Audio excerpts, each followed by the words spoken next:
So ayun na nga, as usual, meron kaming papawis tuwing Sabado ng gabi. So yun, hindi naman nagreklamo pero pinakita niya na wala siyang travel at may nagsang-ayon pero may mga hindi rin nagsang-ayon.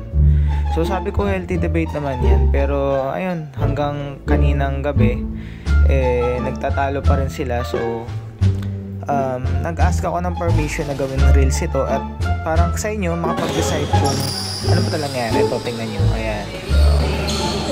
Yan si Coach Lo.